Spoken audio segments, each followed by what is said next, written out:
Number ನಂಬಿ ಬಿಟ್ಟರೆ ಬಿಡಿ, ಒಬ್ಬ ಡೈರೆಕ್ಟರ್ ಅನ್ನೋದಕ್ಕೆ ಅವನಿಗೆ ಎಲ್ಲ ಥರದ ಧೈರ್ಯನೂ ಇರಬೇಕು. ನಾನು ಒಂದು ಸತಿ ಪೆದ್ದಾಗೆದ್ರಲ್ಲಿ ಒಂದು ನಮ್ಮ ನಾಯಕರು ಅದೇ ದ್ವಾರಕೀಶ್ ಅವರು ಕರಡಿ ಜೊತೆ ಫೈಟಿಂಗ್ ಮಾಡಬೇಕಾಗತ್ತೆ. ಅದೇ ಥರ 3 ಜನ್ಮದಲ್ಲಿ ಒಂದು ಅಂಬರೀಷ್ ಜೊತೆ ಕರಡಿ ಫೈಟ್ ಮಾಡಬೇಕಾಗತ್ತೆ. ಸೊ ಈ ಥರ ಸನ್ನಿವೇಶದೆಲ್ಲ ನಾವುಗಳು ಧೈರ್ಯವಾಗಿರಬೇಕು. ನಾನು ಹೋಗಿ ಆ ಹಾವುಗಳ ಮಧ್ಯ ನಿಂತ್ಕೊಂಡಿದ್ದೆ. ನಾನು ಸ್ವಲ್ಪ ಹೆಂಗಂದರೆ ಒಂದು ಸ್ವಲ್ಪ ಅಡ್ವೆಂಚರಸ್ ಡೈರೆಕ್ಟರ್ ಅಂತ ಅನ್ಕೋಬೋದು ನೀವು.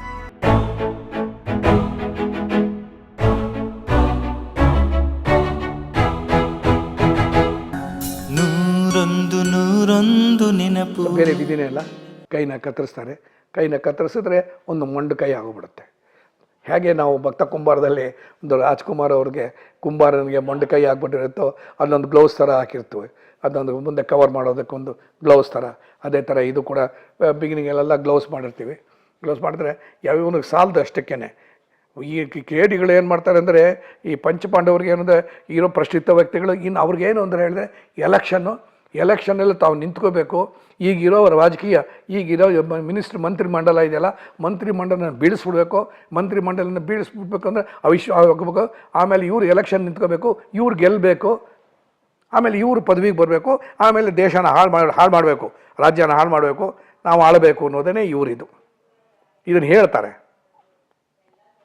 ಹೇಳಿ ಇವ್ರಿಗೆ ರಾಜಶೇಖರ್ ಎಸ್ ಪಿ ಮತ್ತು ನಾನು MP ಶಂಕರ್ಗೆ ಹೇಳ್ತಾರೆ, ನೀನು ಇದಕ್ಕೆ ಸಹಾಯ ಮಾಡಬೇಕು.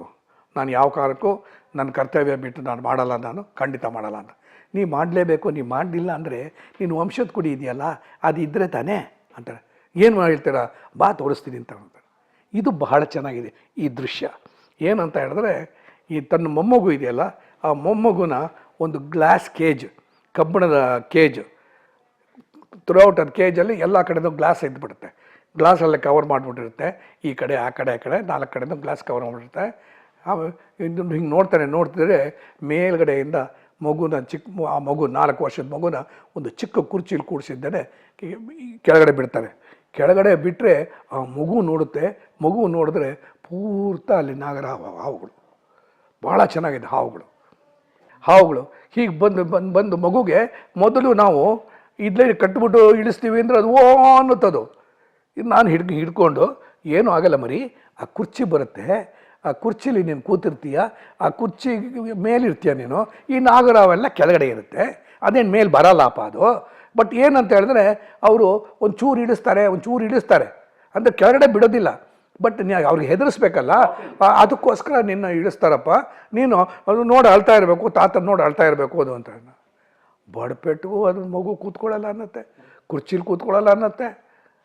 ಆಮೇಲೆ ಹೇಳಿದೆ, ನೋಡು ಯೋಚನೆ ಮಾಡಬೇಡ, ನಿಂಗೆ ನೋಡ್ತಾ ಇರು ಅಂತ ಹೇಳಿದ್ದಾನೆ. ನಂಬರ್ ನಂಬಿ ಬಿಟ್ಟರೆ ಬಿಡಿ, ಒಬ್ಬ ಡೈರೆಕ್ಟರ್ ಅನ್ನೋದಕ್ಕೆ ಅವನಿಗೆ ಎಲ್ಲ ಥರದ ಧೈರ್ಯನೂ ಇರಬೇಕು. ಯಾಕೆ ಅಂತ ಹೇಳಿದ್ರೆ, ನಾನು ಒಂದು ಸತಿ ಪೆದ್ದಾಗೆದ್ರಲ್ಲಿ ಒಂದು ನಮ್ಮ ನಾಯಕರು ಅದೇ ದ್ವಾರಕೀಶ್ ಅವರು ಕರಡಿ ಜೊತೆ ಫೈಟಿಂಗ್ ಮಾಡಬೇಕಾಗತ್ತೆ. ಅದೇ ಥರ 3 ಜನ್ಮದಲ್ಲಿ ಒಂದು ಅಂಬರೀಷ್ ಜೊತೆ ಕರಡಿ ಫೈಟ್ ಮಾಡಬೇಕಾಗತ್ತೆ. ಸೊ ಈ ಥರ ಸನ್ನಿವೇಶದೆಲ್ಲ ನಾವುಗಳು ಧೈರ್ಯವಾಗಿರಬೇಕು. ನಾನು ಸ್ವಲ್ಪ ಹೆಂಗಂದರೆ ಒಂದು ಸ್ವಲ್ಪ ಅಡ್ವೆಂಚರಸ್ ಡೈರೆಕ್ಟರ್ ಅಂತ ಅನ್ಕೋಬೋದು ನೀವು. ಇದನ್ನು ಹೇಳಿದಾಗ ನನ್ನ ಹೆಂಡತಿ ಕಾಕರ್ಸ್ ಹೋಗಿದ್ಲು ನೆನ್ನೆ.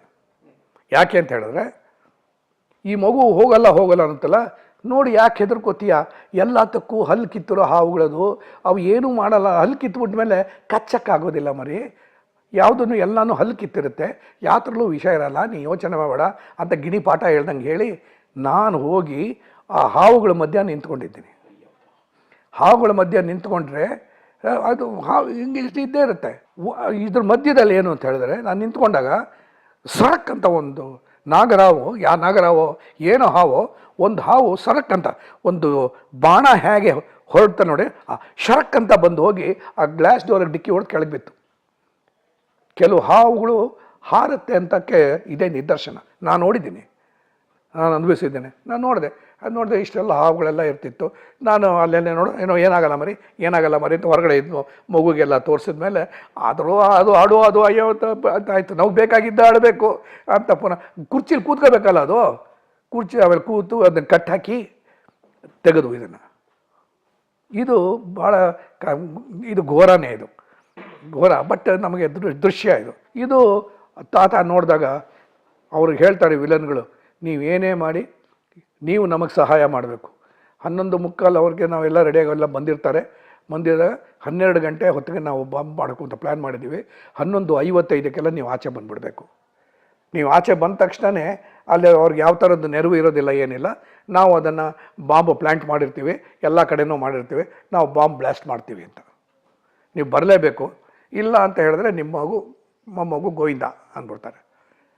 ಸರಿ ಅಂತ ಹೇಳಿದೆ. ಬೇರೆ ಇದನ್ನು ನಾಯಕನಿಗೆ ಹೇಳ್ತಾರೆ. ನಾಯಕನಿಗೆ ಹೇಳಿದ್ರೆ ಎಷ್ಟು ತಪ್ಪು ಮಾಡ್ತಾಯಿದ್ದಾರೆ ನೀವು, ಒಂದು ಮಗುಗೋಸ್ಕರನೇ ದೇಶನೇ ಹಾಳು ಮಾಡ್ತೀರಾ, ರಾಜ್ಯನ ಹಾಳು ಮಾಡ್ತೀರಾ, ಇದು ಚೆನ್ನಾಗಿರಲ್ಲ.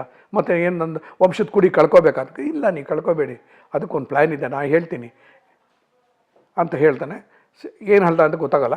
11:55 ಇಲ್ಲಿ ಬಹಳ ಅದ್ಧೂರಿಯಾಗಿ ತೆಗೆದಿದ್ದೀವಿ ನಾವು.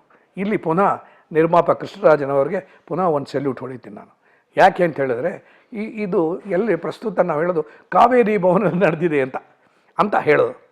ಬಟ್ ಏನಂತ ಹೇಳಿದ್ರೆ ಅಲ್ಲಿ ತೋರಿಸ್ತೀವಿ, ಇದನ್ನು ಪ್ಯಾಲೇಸಲ್ಲಿ ತೆಗೆದಿದ್ದು, ಬೆಂಗಳೂರು ಪ್ಯಾಲೇಸಲ್ಲಿ ನೀವು ಅದು ನೋಡಿ, ಆ ದೃಶ್ಯ ನೋಡಿ ದಯವಿಟ್ಟು. ಏನಂತ ಹೇಳಿದ್ರೆ ಒಂದು 50-60 ಕಾರುಗಳೆಲ್ಲ ಮಿನಿಸ್ಟ್ರುಗಳ ಕಾರುಗಳು ಎಲ್ಲ ಬಂದು ಪಾರ್ಕ್ ಮಾಡಿರ್ತವೆ. ಅದು ಆಮೇಲೆ ಈ ಕಡೆ ಪೊಲೀಸ್ನವರು, ಆ ಕಡೆ ಪೊಲೀಸ್ನವರು, ಕಾರುಗಳು, ಜನಗಳು.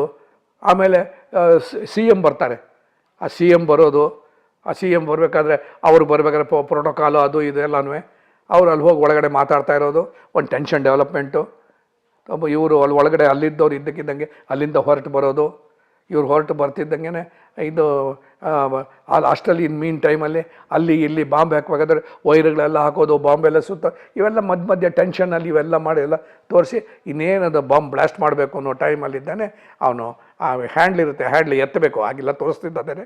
ಹೇಗೆಲ್ಲ ಸ್ವಿಚ್ಚು ಪಚ್ಚು ಇರುತ್ತೆ, ಹ್ಯಾಂಡ್ಲ್ ಹಿಂಗೆ ಎತ್ತಬೇಕು. ಎತ್ತಿದ್ದಂಗೆ ಶಂಕರ್ನಾಗ್ ಜಂಪ್ ಮಾಡಿದ್ದಾನೆ, ಅವನು ಒದ್ದು ಆ ಹ್ಯಾಂಡ್ಲ್ ಫ್ಯೂಸ್ ಕಟ್ ಮಾಡ್ತಾರೆ. ಅದೇ ಥರ ಚರಣ್ ರಾಜ್ ಅವನು ಫ್ಯೂಸ್ ಕಟ್ ಮಾಡ್ತಾನೆ. ಆ ಕಡೆ ಈ ಕಡೆ ಇವರು ನಮ್ಮ MP ಶಂಕರ್ ಅವರು ಒಂದು ಕಡೆ ಹೋಗ್ತಾರೆ. ಈ 3 ಜನನೂ ಸೇರಿಕೊಂಡಿದ್ದಾನೆ. ಎಲ್ಲೆಲ್ಲಿ ಬಾಂಬ್ ಬ್ಲಾಸ್ಟ್ ಆಗಿರುತ್ತೋ ಅದನ್ನೆಲ್ಲನೂ ಕಟ್ ಮಾಡ್ತಾರೆ. ಅದು 1-2-3 ಬಾಂಬ್ ಬ್ಲಾಸ್ಟ್ ಆಗುತ್ತೆ.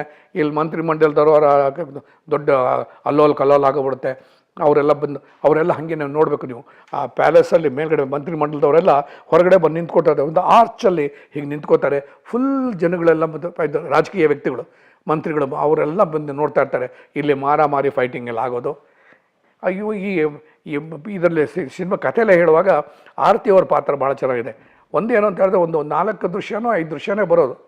ಒಂದು ಮದುವೆ ಸಂತೋಷ, ಇನ್ನೊಂದು ಗಂಡ ಸತ್ತೋದಾಗ, ಇನ್ನೊಂದು ಇವನು ಹುಡ್ಕೊಳ್ಳೋಕೆ ಬರ್ತಾನೆ ಅದು, ಆಮೇಲೆ ಇವನು ಮದುವೆ ಮಾಡ್ಕೊಂಡಾಗ ಮಾತು ನೀವು ಪೊಲೀಸ್ನವ್ರು ನಂಬ್ತು ಅಂದರೆ ಹೀಗೇ ನನ್ನ ಗಂಡನೂ ಕೂಡ ಹೀಗೆ ಮೋಹನ್ ಅವ್ನು ನಾನು ಎಷ್ಟು ಇಷ್ಟಪಟ್ಟಿದ್ದೆ, ಅವ್ರು ಹೋದರು, ಏನು ಕೊಟ್ಟು ಕಾಕಿ ಬಟ್ಟೆ ಏನು ಕೊಡ್ತು, ಏನು ಕೊಡಲಿಲ್ಲ, ನನ್ನ ಕುಂಕುಮ ಆಡಿಸ್ತು ಅಂತ ಅವಾಗೆಲ್ಲ ಹೇಳಿರ್ತಾಳೆ. ಇದನ್ನೇ ಹುಚ್ಚ ಆಯಿತು ಆಯಿತು ನಿನ್ನ ಹೆಂಡ್ತಿನೂ ಕೂಡ ಹೀಗೇನೆ, ನೀ ಸತ್ತ ಮೇಲೆ ನನ್ನ ಥರ ಹುಚ್ಚೆ ಆಗ್ತಾಳೆ ಅಂತ ಅವಾಗೆಲ್ಲ ಹೇಳಿರ್ತಾಳೆ.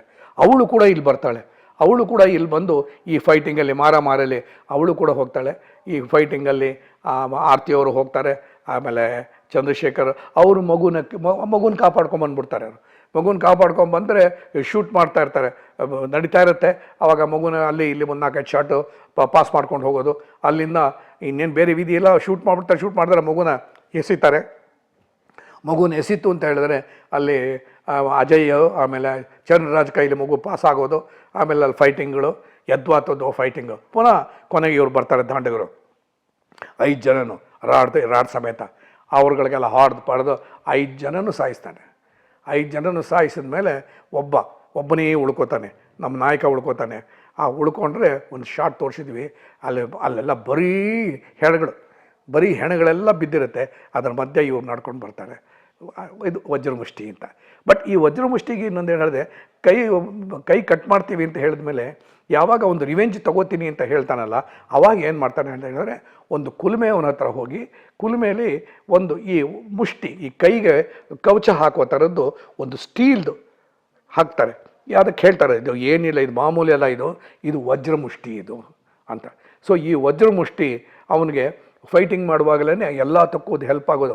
ಒಂದು ಸತಿ ಹೊಡೆದ್ರೆ ಚಿಂದಿ ಆಗೋ ಥರದ್ದು ಆ ವಜ್ರಮುಷ್ಟಿ ಹಾಕ್ಕೊಂಡಿದ್ದಾನೆ. ಎಲ್ಲ ಫೈಟ್ ಮಾಡ್ತಾನೆ, ಗೆಲ್ತಾನೆ. ಆ ವಜ್ರಮುಷ್ಟಿ ಹಿಂಗಾಗುತ್ತೆ, ನಡ್ಕೊಂಬರ್ತಾ ಇರ್ತಾರೆ. ಕೊನೆಗೆ ವಜ್ರಮುಷ್ಟಿ ಅಂತ ಟೈಟ್ಲ್ ಬರುತ್ತೆ, ಪಿಕ್ಚರ್ ಎಂಡ್ ಆಗ್ಬಿಡುತ್ತೆ. ಈ ತಮಟೆ ಬಾರಿಸ್ಕೊಂಡು ಹೋಗ್ತಾ ಇರ್ತಾರಲ್ಲ, ತಮಟೆ ಬಾರಿಸ್ಕೊಂಡು ಹೋಗೋ ಕ್ಯಾರೆಕ್ಟರ್ ಅದು ಎಷ್ಟು ಚೆನ್ನಾಗಿದೆ ಅಂತ, ಡೌನ್ ಟು ಅರ್ತ್ ಕ್ಯಾರೆಕ್ಟರ್ ಅದು ಯಾವುದಾದ್ರು ಪಾತ್ರ ಇಂಟ್ರೊಡಕ್ಷನ್ ಮಾಡುವಾಗಲೇ ಏನು ಅಂತ ಅಂದರೆ ಈ ಹೆಣದ ಮುಂದ್ಗಡೆ ಇವನು ತಮಟೆ ಹೊಡ್ಕೊಂಡು ಹೋಗೋದು ಎಷ್ಟು ಚೆನ್ನಾಗಿರುತ್ತೆ ಒಬ್ಬ ಫೇಮಸ್ ಆದ ನಾಯಕ ಮಾಡಿದ್ರೆ.